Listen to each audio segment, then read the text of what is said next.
जिन लोगों ने यह मुल्क बनाया बुनियादी तौर पे जिस कन्विक्शन, जिस यकीन और जिस नज़रियाती वाबस्तगी के साथ बनाया, उस वाबस्तगी को नस्ल नौ में मुंतकिल करने की ज़रूरत है। अगर हम ये कर चुकते तो ये बहरान ना पैदा होता जिस तरफ आप इशारा कर रहे हैं। यानी उन लोगों की क्या ईमानी और यकीनी वाबस्तगी थी इस मकसद के साथ। मैं एक वाक़े की तरफ इशारा करूँगा। 1940 में करारदाद पाकिस्तान मंजूर हुई।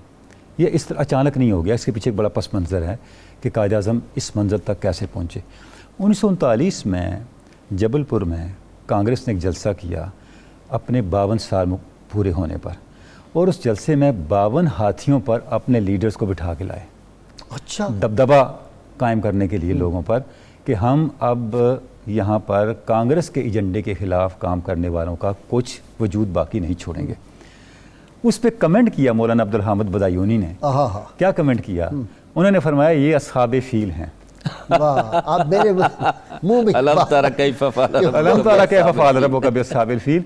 अब इंशाअल्लाह कांग्रेस का वही हाल होगा जो अबरहा का हुआ था। यार यहाँ ये वो वाक़या सुनाओ। अच्छा। कायद आज़म रहमतुल्लाह अलैह कुरान करीम का जब मुताला करते थे ना, तो कहते थे मुझे सबसे ज़्यादा जो इश्क है ना सूरत से, वो सूरत फील। अब भाई साहब उसके जवाब अब मुझे समझ आई इसकी बैकग्राउंड क्या है। ताकत कैसे ज़ेर होती है। कर रहा हूँ कि 23 मार्च 1940 को करारदाद अचानक आसमान से नहीं उतर पड़ी, इसके पीछे पस मंज़र है पूरा।